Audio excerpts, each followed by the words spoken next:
Good morning or good afternoon, depending on your location in the world, and thank you for joining today's webinar, The Overlooked Lubricant Specification and Its Cost.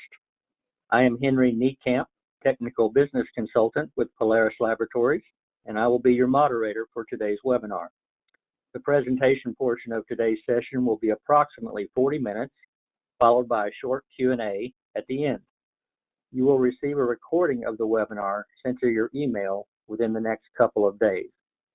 Before we start the presentation, I want to remind everyone that all participants have been muted during this call. If you have a question, please submit it through the GoToWebinar panel, and we will address them at the conclusion of the presentation. We've also included some documents from the presentation, which are available in the GoToWebinar panel under the Handouts section. I wanted to take a quick second to introduce myself. As a technical business consultant with Polaris Laboratories, I offer training and consulting services to our customers to maximize the return on investment for their fluids analysis program. I have been with Polaris for over 8 years now and have more than 35 years experience in the petroleum and lubricants industry in technical sales, engineering, and management.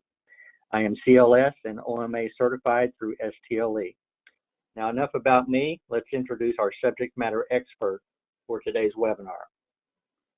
Our presenter today is Rebecca ZWETZIG, ISOCLEAN Program Manager for Chevron Lubricants. Rebecca specializes in supporting Chevron's ISOCLEAN Lubricants program and solutions. Rebecca holds her Master of Business Administration from Bowling Green State University and is OMA 1 certified by the STLE. And with that, I'll hand the presentation over to Rebecca. Rebecca, thank you for presenting today. Thank you for having me on this webinar today. Appreciate everybody registering and participating. We have a little bit of material to cover here. Our overview on what we're going to discuss today is really, why does lubricant cleanliness matter? I'm going to provide some industry insights, just other experts that are out there in the industry talking about this subject as well, and want to get into really quantifying the cost of contamination and provide some examples out there. We're going to talk about how oil analysis is used to measure cleanliness and the importance of using oil analysis for the long haul to maximize your overall benefit, as well as talking about some storage and handling practices and then where to go from here. So the marketplace right now is dynamic, and every industry is constantly evolving. This slide is from Afton Chemicals Industrial Trends Conference from this year. It depicts what the builders' priorities are and how they are adapting to customer demand to deliver more productivity and efficiency. Their customers are demanding longer equipment life and improved operational features. These design changes are impacting how we have to develop fluids to protect the equipment. So we're calling those smarter fluids that have to have better wear protection, contamination control, viscosity control, and deposit control. These evolving demands are influencing all of the changes that we have to make to ensure that lubrication can protect the parts.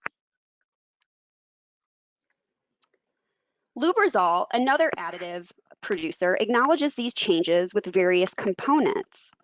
You can see here from gear oils and hydraulics, for example, that there have been changes in design, metallurgy, component tolerances, maintenance practices, oil sump size, and really a need for a cleaner oil due to higher pressures and smaller constraints and tolerances in those systems. Regardless of the component, smarter technology is being implemented, from sensors to IoT data to hone in and capture the performance. This is why some OEMs have decided to set what we call a third lubricant specification, cleanliness. These smart manufacturers understand the effects of wear caused by contamination. They know maintaining a certain level of lubricant cleanliness is imperative to maximize that component life and improve their customers' productivity and profitability. They have seen how end users who can meet a fluid cleanliness specification can improve their equipment life and in turn reduce their exposure to warranty claims.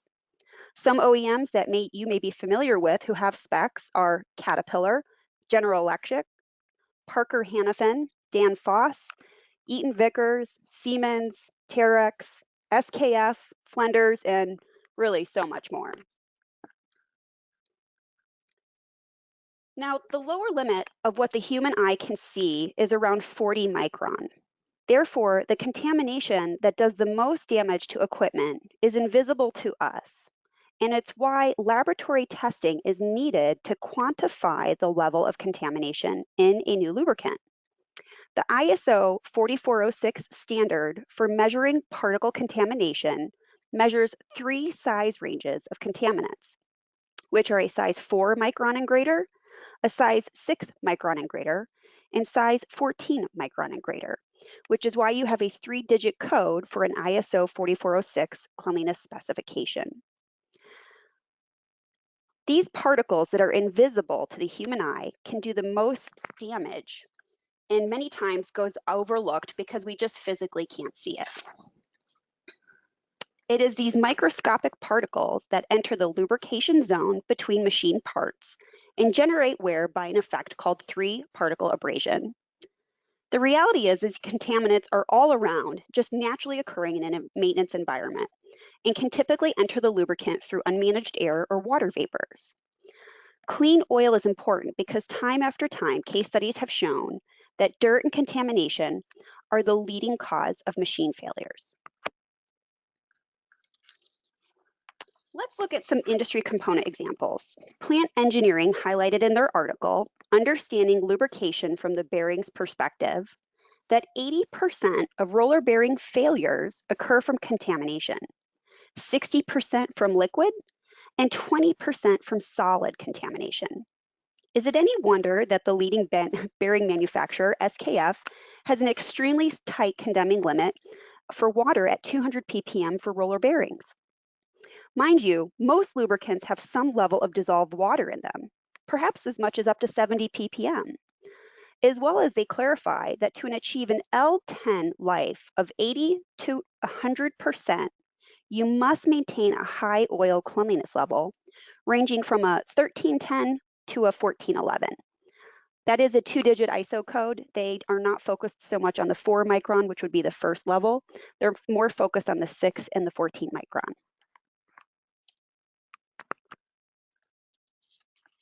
Alternatively, let's look at gears. The Practical Handbook of Machinery Lubrication shows the reasons why gear sets fail. All of those listed in blue can be attributed back to some level of contamination. If you total the percentages at each of the top of those, that comes out to 95%. Perhaps this is why OEMs like Flenders and Lufkin specify a cleanliness for their gearbox systems. Or what about the misconception that engines can benefit? The Society of Automotive Engineers has a technical paper dated back to 1988, which concluded that oil contamination causes component wear, which in turn generates more contamination. They found that using a cleaner engine oil meant 8 to 14 times reduction in wear, up to double the life of an in-service oil, and improved fuel economy because of the reduction of piston seal degradation meant that there was less loss of compression and better fuel economy. It's important to share that every lubricated component will suffer from the presence of dirt and water. These bad actors spark a snowball effect. First, contamination causes component wear. And then it also reduces that oil's ability to protect your equipment regardless of the component type. Over time, contamination affects the performance of lubricant, which leads to reduced protection, shortened maintenance intervals, such as reducing the rebuild cycle and fluid changes, as well as chemistry changes and harmful byproducts. Contamination can also cause increased foaming, prohibit water separation, increase oxidation as the contaminants act as a catalyst, increase sludge and varnish, which means additive dropout and further oil degradation. Overall, in addition to wear, contaminants reduce that lubricant's ability to protect the parts they are designed to protect. And it's important to note that it doesn't take much to contaminate a clean oil and shorten equipment life. In fact, as little as 1 teaspoon of dirt in a 55-gallon drum could equate to around 1 billion particles of a size 4 micron and larger. So, why is clean oil not more of a priority focus for all? Well, there are a couple misconceptions in the marketplace, such as my typical new oil is clean enough to meet all of my specs, or I'm operating in an environment that's just so hard to control and contamination is something I can't manage. Why am I going to bother? Or I'm already using filtration. The bottom line is there's a lack of understanding around the most efficient, effective, and affordable ways to manage contamination. Let's start out with historically, lubricant cleanliness is not as important as it is today, right? The world of equipment design, as we talked about, has become more sophisticated. So what we need to produce and provide as an oil supplier is more demanding, which is why many people have this concept that, hey, what I get today is going to meet all of my specifications. And not all OEMs are demanding a cleanliness spec. There's only, a certain amount that are out there for within each industry. So we have to overcome this first conception that typical new oil that comes in is going to meet all of my specifications for performance, viscosity, and cleanliness. End users and oil suppliers often only focus on performance and viscosity and not focus in on this cleanliness. So to achieve maximum component life, it's important that a new oil start with meeting all of the specifications for the OEM. And in some instances where that OEM doesn't have one, at least acknowledge what the system pressures and tolerances within that component are. Typical new oil could contain up to 32 times more particles than the acceptable level. And that's because the majority of new typical oil is not certified to meet a cleanliness level at that point of delivery from a manufacturer or an oil distributor. Now, lubricants travel a long way from the blend plant that they get made at, and they can be handled multiple times until they get placed into equipment. On average, we see bulk oil transferred up to 8 times before it reaches the end equipment that it's meant to be placed in. Each time it's transferred, that oil can pick up more contaminants from air and water vapors that are just naturally occurring in the environment. In fact, it's common for a lubricant to increase 2 to 4 ISO cleanliness codes during the typical distribution process. And as a rule of thumb, oil should have a cleanliness level that is going to protect that tightest machine clearance in the equipment. The lubricant film's job is to reduce friction and protect those parts in the equipment from rubbing or welding or abrading together. And that is why manufacturers who are setting oil cleanliness targets are basing them off the component's sensitivity to contamination, along with understanding that system's pressure. They use this information to determine how clean the lubricant should be based on the clearance of that component in the machinery. This table herein shows the general clearance size by component type from engine valve trains to actuators in a measurement of microns. A micron, again, is 1/1,000,000th of a meter. The bottom line is there are 2 leading types of contamination, dirt and water, which are the leading causes of lubricant-related equipment failure. When you add up the root cause of mechanical wear, abrasion, erosion, and fatigue, it accounts for 82% of component failures. By reducing the number of small particle contaminants in the lubricant with tight machine clearances, you can reduce the system's exposure to wear. This means the lubricant can effectively do its job and protect the machine parts. So, why does clean oil matter? I'm going to give you just one word. It's value. Value for the end customer, value for those who are providing the oil clean, and value for the long run for everyone who's involved with this process. I want to quantify the cost of contamination in an example so we can uncover the value of loss for just one location as an example. To start, let's walk through a life extension table. So with this customer, they needed to use an oil with a cleanliness spec of 15, 13, 10. And when we went in to look at what they were doing today and where their systems were, their oil was coming in on average at 21.19.16. By using this life extension table where you bring in your fingers to the intersecting point, you can see that we find a factor of 5. This factor of 5 is telling us that they could be losing 5 times life by not operating on this cleaner spec oil. So, what does this mean in terms of dollars? Well, we have to understand first what their equipment is and what their average life should be. So most pumps, for this particular example, I'm talking about a refinery down in the Texas area, and the pumps that they had in their plant were operating at 300 psi and on average at 350 degrees Fahrenheit. At these conditions, they had an inordinately high percentage of pump failure. We wanted to understand what these pumps cost and what was actually the root cause of these failures. There's a really good article from Efficient Plants magazine called Pump Statistics Should Shape Strategies.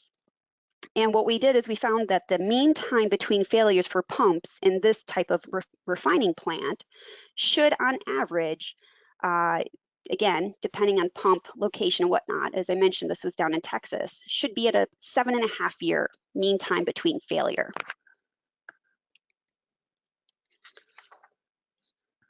Now, we collected information with this customer and performed what we call a best-in-class assessment. So this took multiple samples, sitting down and having some discussions, evaluating lubricant handling practices, different lubricants that they had available, and just all of the things that they've done to try to tackle this problem already.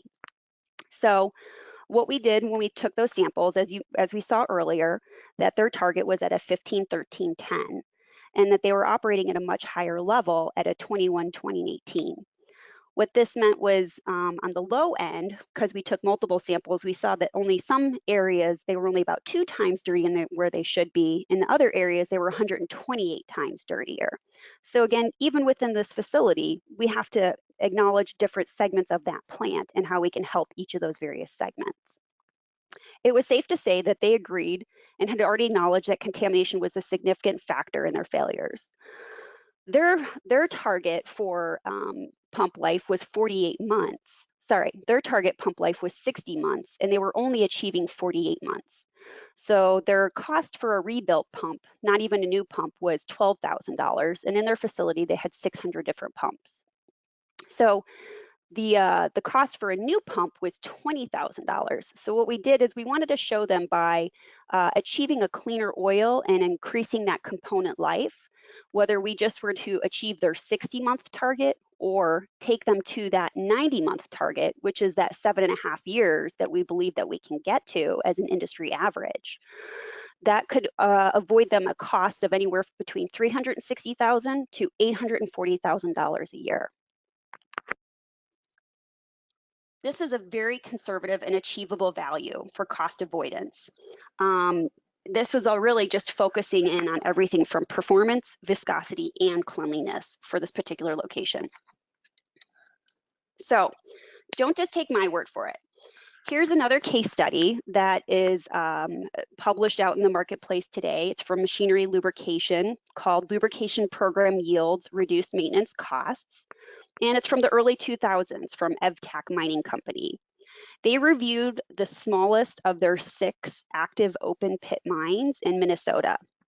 The site that in this particular case study had 2 loaders, 4 shovels, and 10 240 haul trucks. All of the systems were hydraulically driven. I should say the shovel systems were hydraulically driven. And they examined how their maintenance man hours were distributed upon their shovel fleet and found that 44% was spent on maintaining hydraulic systems. Upon further review, they broke out the costs for each component over 23 months and found that $860,000 was spent on shovel maintenance, with 71% or $611,000 on their pumps, valves, and cylinders. Their root cause analysis, again, identified a high level of hydraulic oil contamination as their main culprit for reducing component life. To confirm their theory, they used oil analysis and found that their hydraulic oil was at a 21-20-16 and their recommended OEM target should have been at a 16-14-11. They implemented a do-it-yourself filtration program, which helped out, but after 2 years, the best they've been able to clean their oil to is an 18-15-12. This case exemplifies how hard it can be to get oil cleaned to the spec that's needed. Overall, it's really positive because even at the 18-15-12, they were reduced their maintenance costs between $160,000 to $240,000 a year. I'd like to think how much nicer it could have been had they achieved that 16-14-11. Hopefully someday we find out. So, while there are certainly cases that will benefit from do-it-yourself filtration, there are a few things to consider when going down that path. So first is really the cost to operate and maintain the filtration system itself. There's a variety of tools, things out in the marketplace today, and many of them are great. It's just about using the right tool for the right job and impacting no additional harm. But you have to ask yourself, is this the most economical approach at the same time? Because there's a time and manpower required to operate that program. Also, you need to ask yourself, what is the technical expertise that it takes to filter the oil? Similar to using grease, more filtration is not always better. You can overfilter oils and remove some additives that could cause more damage. You really have to ask yourself, where do I want my people spending their time? On filtering oil, or do I want a third-party person who has that expertise to deliver me what I need and make this more turnkey and less of a headache? And lastly, the other thing is that we would caution against is not all on-site filtration works.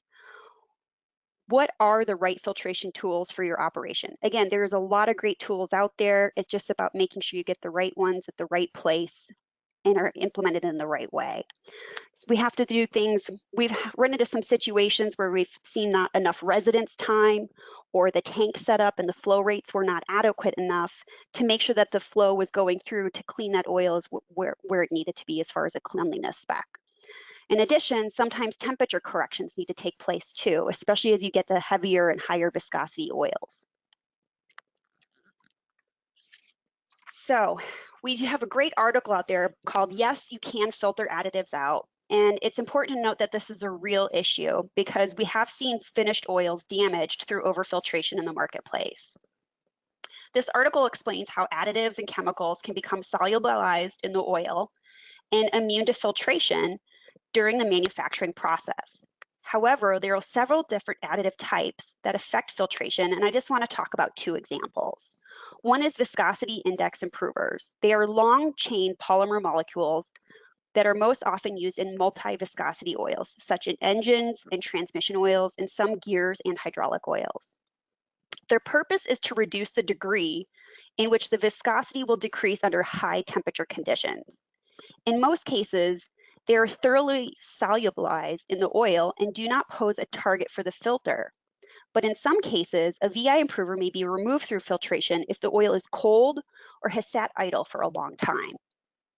The other item to talk about is foam inhibitors, which are added to lubricants to break up foam bubble formations before they can interfere with lubrication. Anti-foam agents are liquid and do not solubilize in the oil. Silicone foam inhibitors, which are commonly used in many oil formulations, are held in suspension until they are required to work. In certain situations, these foam inhibitors can become absorbed to the surface area of the filter media, particularly those with smaller filter sizes or where there is a high concentration of particles in the lubricant. Removing foam inhibitors can cause serious problems in many applications where foam prevention is critical for lubricant performance. This highlights how a balance needs to be struck regarding lubricant cleanliness and the final formulation and the performance requirement of a lubricant. And not all lubricants are formulated in the same way. There are different recipes and blending procedures and different types of additives that are used, which can affect an oil's ability to be filtered. So, to conclude on do-it-yourself filtration, yes, there's a time and a place, but exercising diligence and caution are imperative to not compounding the issue in the long run. This is why using used oil analysis is key to ensure a successful lubrication program is achieved. So many locations already know that clean oil is important and that performing routine testing on in-service oil and various types of contamination is critical, such as particles. The best practice for monitoring involves pulling oil samples at regular intervals and sending it to a lab for testing. Be sure to label these samples with the date, time, oil type, and specific equipment so you can monitor for changes in the particle count over time. A simple test you can perform at your facility is a patch test, in which an oil sample is run through a fine filter membrane and observed through a microscope. Commercial patch test kits are widely available and easy to use on site. Another important types of monitoring is water. Temperature changes day and night and between equipment operation being turned on and off. This can cause condensation that introduces water into that system. Water contamination can dilute the effectiveness of the lubricants and increase its ability and increase the risk for wear. One easy way to check for the presence of water is a crackle test conducted by a lab. This is where the oil is placed on a hot plate and it will start to bubble and pop if moisture is present. Now that's typically really good if you have a higher tolerance for water contamination, say 500 ppm or higher. Now, if you have components that are more sensitive and need to understand if they have less than 500 ppm of water, that's where Carl Fisher titration tests are better used from a third-party lab. And another example is just varnish. High operating temperatures and oxidation can cause the formation of varnish, which degrade the effectiveness of that lubricant in combination with particulate matter, which can create abrasive surface within that equipment. The standard ASTM approved way to test for varnish is the membrane patch colorimetry or MPC test. While this is typically performed in a lab, portable MPC tests are also available for on-site testing. The bottom line is monitoring your in-service oil is the first step towards identifying and mitigating any potential contamination problems lurking in your equipment and maintenance practices today. So we have seen accounts extend their component life through the use of clean oil. It can be tracked by monitoring the component's wear. This is just an example that shows lubricant in use before ISOCLEAN certified was used, where the oil was 32 times higher than their OEM spec. And we correlated that over time, where you could see a reduced component degradation. We've seen component wear ranging anywhere from 18 up to 80% reduction on components by going to a cleaner oil at the start. Depending on the system and the tolerances, the point is measuring improvement can be done with your used oil analysis provider over time. Now, in the course of our testing, we took apart a high pressure Eaton vane pump to examine the relative cause of typical component hydraulic fluids versus a Chevron ISOCLEAN certified hydraulic oil. When we put that pump back together after it had experienced significant wear from a typical hydraulic fluid over time, in this instance for our test stand it was 150 hours, we refilled that damaged system with pre-cleaned certified hydraulic oil at the OEM spec of 17-15-12 for cleanliness. And the results really took us by surprise. With the typical hydraulic fluid, the pressure control valve had exhibited instability and shown by somewhat, you can see that here, by shaky pressure control curve. And when we put that hydraulic oil in that was certified clean, you can see that the exact same component exhibits a very smooth pressure curve. While this tells us, what this told us is at the end of the day, even when you have some systems with some damage in them already, when you use a cleaner oil in that damaged system, you can stabilize some pressures and improve the efficiency of that equipment. So really good article. I'd recommend reading up on it if anyone wants to know a little bit more. Okay, so at this point, I hope we're all on the same page that regarding the importance of using a lubricant that meets all three specs, viscosity, performance, and cleanliness is important for long-term operation. So where do you start if you want to get on this journey? I'd recommend by starting measuring your baseline and performing a site assessment to evaluate the cleanliness of your oil at your facility when you put it in new at the start. This entails, I'd also recommend working with your lubricant supplier by performing this site assessment. Pull samples from your oil storage, dispensing containers, and have them analyzed by a reputable oil analysis provider. Make sure to include the particle count analysis of the ISO 4406. You can also have a simple on-site visual analysis performed by a lubricant field engineer, and using patch tests are also really helpful.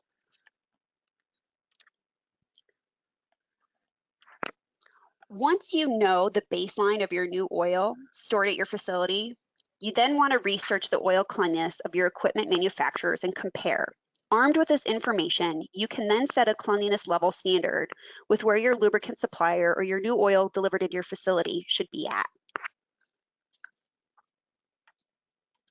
Now, if you have multiple types of equipment, it's advisable to focus on the equipment and/or component with the lowest machine clearance level and use this as your target cleanliness level. Prior to setting your target cleanliness level for each lubricant product, it's extremely important to consult with your lubricant manufacturer and ensure that each product can handle the level of filtration required to meet that target cleanliness level. Not setting the right cleanliness spec can hinder your ability to realize that component improvement in the long run.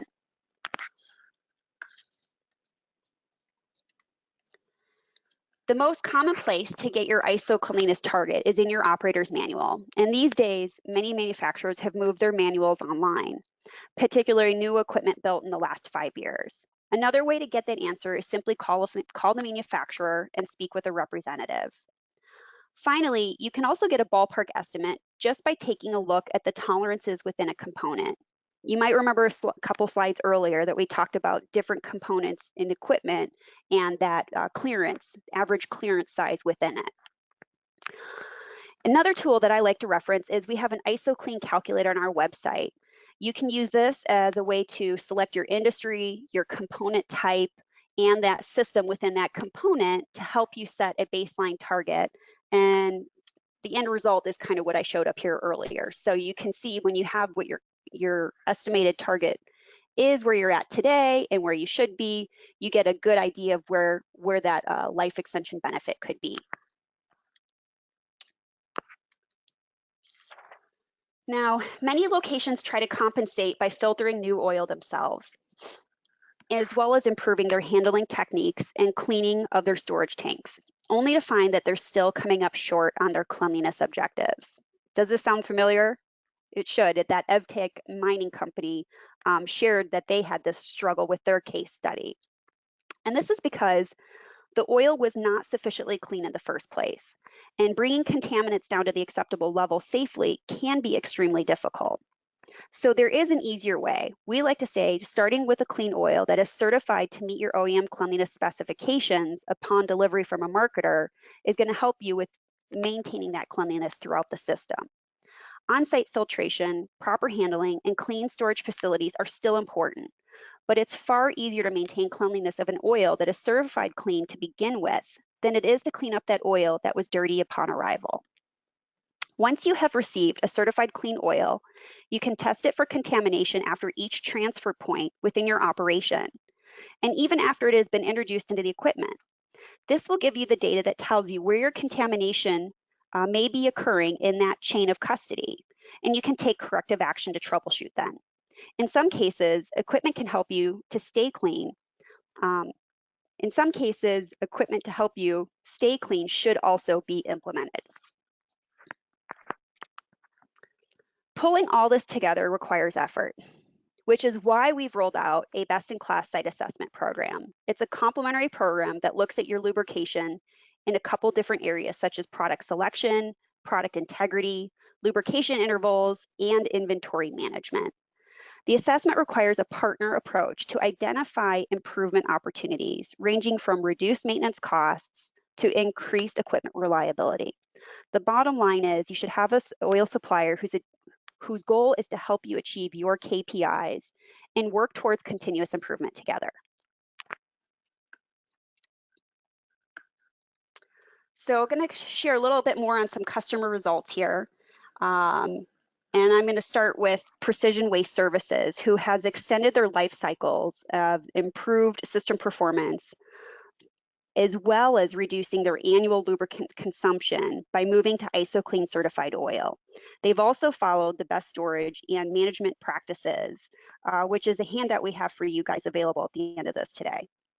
It's important to note that other waste haulers have also reported savings of up to 40% on maintenance expenses through using a clean oil. And while I could go on with a variety of industries, I won't. But if someone did want to learn more, we have a good video on YouTube. It's just a couple minutes long, ranging from, again, waste to aggregate and other industries that you can take a look at. As I mentioned just a minute ago, we have some handouts to help you with your own journey. The first is 10 simple steps to a successful clean oil transition. Another is a technical bulletin on how to execute proper storage and handling. And I also have a link to an article that is something I didn't get into much today, but it's communication is key to make sure that you can implement an effective program. So having good labeling on site, having a good lube room chart are all critical in making sure that everybody who's part of this program and touching those lubricants are going to help enforce and achieve what your goals are. If you'd like to stay in the loop, we also have a free resource where we publish articles called Chevron Lube Matters. You can click on the registration button once you get this PowerPoint deck if you'd like to register and keep up on some weekly blogs. And with that, we've concluded the bulk of the presentation. I want to thank you guys for your time today and happy to take any sort of questions. All right, thank you, Rebecca. Great presentation. That had a wealth of information in the presentation. We appreciate it very much. The handouts look really useful too, so just remind the listeners, don't forget to download those handouts. So Rebecca, we appreciate you sharing your understanding, expertise, and technical knowledge of the importance of clean oil when it comes to maintaining a healthy system. We do have several questions from our audience. Remember, if you have a question for us, please submit it through the GoToWebinar panel directly to the moderator, myself. So please submit any additional questions now. Let's go ahead and look at the questions that we have for Rebecca. Okay. It says, looking at the real-world example of mine specifically, is it correct to say that a clean program is not a short-term result practice? I would say it really depends on what your starting point is and where you want to end up. We have worked with some various mines out there that had their own filtration systems in place and were not achieving some of the targets that they wanted to hit. We found that by bringing in the clean oil to the OEM spec that they needed, allowed them to easier maintain that level of cleanliness through the chain of custody without having to go through a complete overhaul of what their entire maintenance program was. So you can achieve those targets a lot quicker by bringing in the oil clean. It can take longer if you do it yourself. And it just depends, again, what your targets are and where you want to go and what your timelines are. Okay, I'm going to try to read this next one. It's kind of hard to understand, but we'll see if we can understand this together, Rebecca. Okay. When you have a considerably low cleanliness practice, you place that on a customer, the OEM requirements. What should be the steps to follow in order to improve their practices? I guess that they're asking, what can you do to make sure that you can hit these low OEM ISO? Well, in every instance, I'm always going to say you start with taking a baseline. You want to take and understand where your current oil is coming in at today. And then you want to work with your lubricant provider to understand what is the filterability on that oil. Again, not all oils are as easily filtered as others, depending again on what type of viscosity, what type of additive pack formulation, even what type of anti-foam is in it. So you really want to bring your lubricant supplier into that discussion. And then from there, you need to understand what your target is. By understanding where you're starting at and what your goal is, you're going to have a better place to understand, where do I want to start? Where's the low-hanging fruit? Is it the fact that my oil's coming in extremely high, higher above my target, or is it coming in relatively clean and we're doing some self-contamination with our own practices? Or is it Yeah. the other? Is it, hey, I just have a really ultra tight, like plastic injection molding equipment has really tight tolerances on that hydraulic oil, as well as turbines, which is why there are entire industries about pre-filtering oil before you get it in on site. Okay, good. Thank you very much. This is actually, it looks like there's a second portion to this. It says, between filling with a low ISO 4406 code ISOCLEAN product and filtering their current lubricants, which method is faster to remove contaminants? So is it faster to start with the ISOCLEAN product, or is it faster to start with the product and then filter it? I would think it would be faster to start with the ISOCLEAN product, but I'll leave that to you, Rebecca. Henry, you're right on. So in some instances, I alluded to this earlier, we have locations with very large tanks, call them 10,000 gallon and up tanks, where they maybe have the time, the residents' time, to clean that oil to where they need it to be. It's going to come down to a calculation of how fast do you need that oil. So how much time do you have to filter it on site, as well as considering some of the risks that may go along with doing it yourself, versus just having it brought in and certified by your oil supplier. In my opinion, that would be easier. I know my oil supplier is bringing it in where I need it to be, and I can use it right away, and I don't have to maintain equipment on my own or take the time to filter it myself. Good answer. These are really good questions. I'm enjoying these. Here's one that's kind of lengthy, but I'll read it to you. I work at a coal-fired power plant.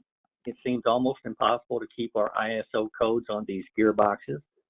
What is the best way to deal with dirty environments like ours? We have targets to meet in the particle count, but hardly ever meet these numbers. We keep bumping up the ISO codes to keep from being an alarm. What is too high? That's a really good question. And I empathize because a lot of maintenance environments are just challenging in general, especially coal-fired power plants. There's coal dust everywhere.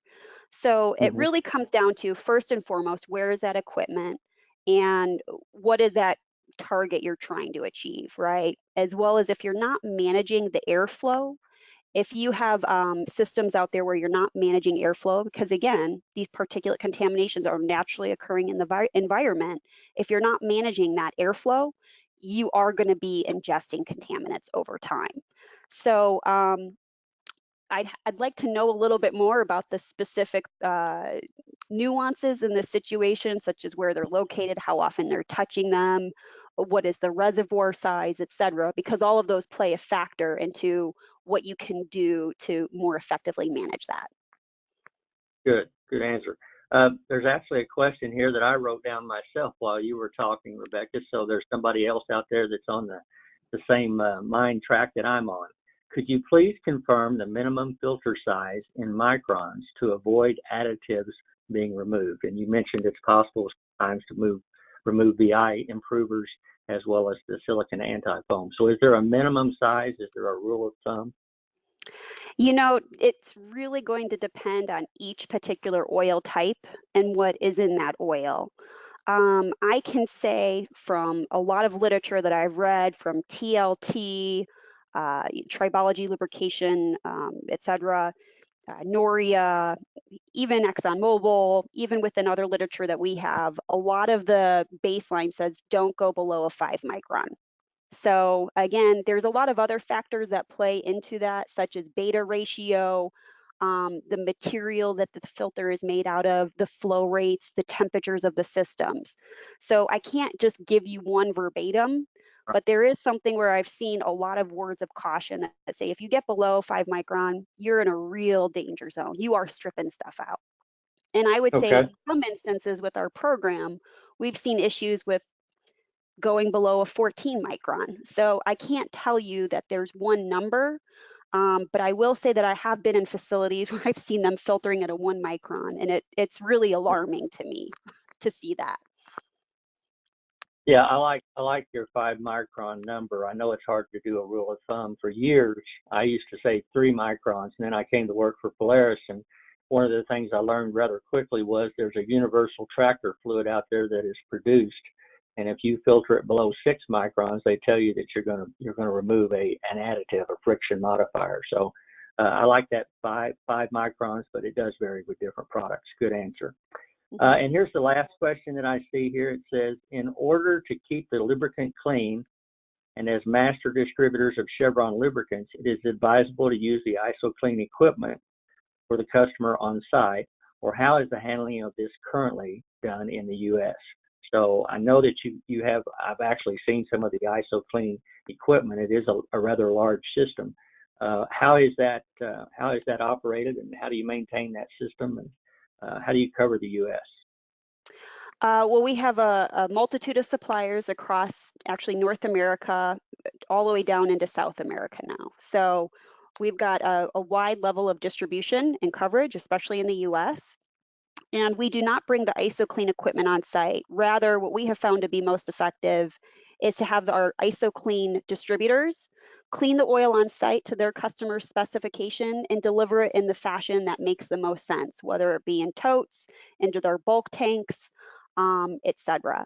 And I can say that I've worked on with some of our suppliers and end customers to even handle a change out at the magnitude of a 40,000 gallon delivery. So depending on what your size and scale is and what you need, the local distributor will be happy to work with you. Okay, thank you very much. One last question. Why do I get different cleanliness results on my new oil when I send it to different labs?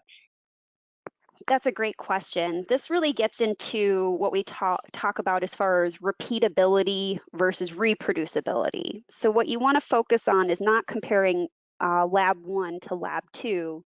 You want to focus on the effectiveness of lab 1 or lab 2 to accurately repeat and get the same ISO 4406 result back to you. There is some variance out there, and that's one of the reasons with our ISOCLEAN certified lubricant program, we take more than one sort of measurement for cleanliness before we certify it clean at that level, because not all equipment is equal for testing, and you need to have a wider barometer to be able to hone in and really say, hey, it's clean to this level. Okay, if I can share on that point as well, one of the things we found was we did laser optical particle counts for years, and we used to always say, the thing about laser optical particle count is it sees everything. The bad thing is it sees everything, because what we were seeing was we were starting to see the soft particles, such as water, fluid additives, and varnish, and the soft particles, and we were really concerned about, we just want to see the hard particles, ones that cause you problems. And so we went to a different technique. It's ASTM 76410, and it removes the soft particles. And so then we think, like you said, we get our results are more repeatable, they're more accurate. So it depends on the test method that's being run. But yeah, I like what you said about being repeatable. Yeah, and it's a really good point too, Henry. I didn't think of, but a lot of labs have different particle counting technology. Maybe one has even different laser optical particle counters, right? There's different technology used for those. Right. So you want to make sure that you use one lab to get the most accurate results. Yeah, and there's other people out there that sometimes they're using laser net fines, which, like you said, is just another measurement for the ISO cleanliness code. So very good, Rebecca. Excellent presentation. Excellent job answering the questions. We want to thank you, everyone, for taking the time to attend this webinar. If you have any further questions or would like to learn more about ISOCLEAN specifications and the importance of clean oil, Rebecca and I can be reached via email or LinkedIn. We will make every effort to respond back to your question as soon as possible. If you're interested in attending our upcoming webinars, check our training page at www.polarislabs.com/training to register. Our next webinar will be on October the 8th. Our presenter will be Paul Llewellyn, Asset Reliability Training and Education Manager with Lubrication Engineers. Paul will be discussing contamination and wear, steps to take to control it, and the preventive measures you can take to keep it from happening. If you're interested in more in-depth training on achieving a successful reliability program, I encourage you to attend our annual customer summit coming up in November. The 3-day conference hosted in Indianapolis will focus on giving you the keys to unlocking your program and equipment's reliability, and how to couple today's technology with your fluid analysis program. For attending today's webinar, you will receive a special code by email for a 15% discount off of your registration. As moderator, I will be sending you an email in the next couple of days with additional information on both our future webinars and additional training opportunities. Thank you for attending today's webinar, and have a great rest of your day.